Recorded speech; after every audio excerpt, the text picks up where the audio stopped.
So this is one that you can use for all dogs. It really is that the head carriage and the tail carriage. The head carriage, it should be obviously natural for its breed.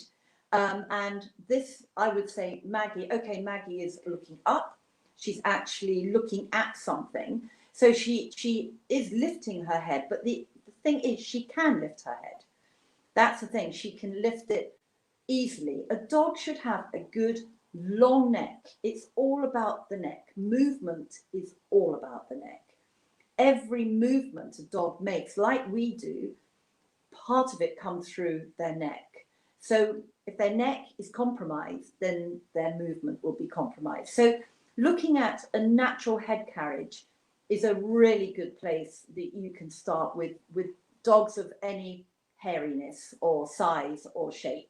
And they should have a good head carriage, as I said, for their breed or breed type. I mean, obviously a poodle's head carriage is quite different from even a Labrador. Yeah. And again, comparing the same breed, I think is quite interesting too. So the dog on the right, you can see that her head carriage is low. And if you looked at her in isolation, you think, no, that's probably okay. But when you compare, then you can see how much lower her head carriage is. But not only that, can actually see that her face is not that engaged. She doesn't look that happy just standing there having her. So standing still probably isn't a great thing for her to do. It's really interesting. It makes me think of when my mum used to tell me, because you hunch over, don't you? Your neck extends like that, but from the side, and they always tell you to tuck your chin in. It's exactly like this photo.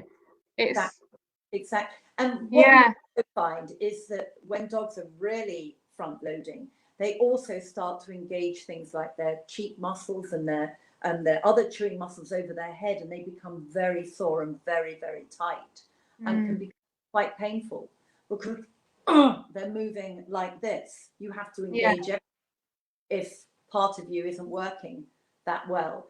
But the tail carriage too can really change. And actually, we've seen dogs where they've actually stopped wagging their tail.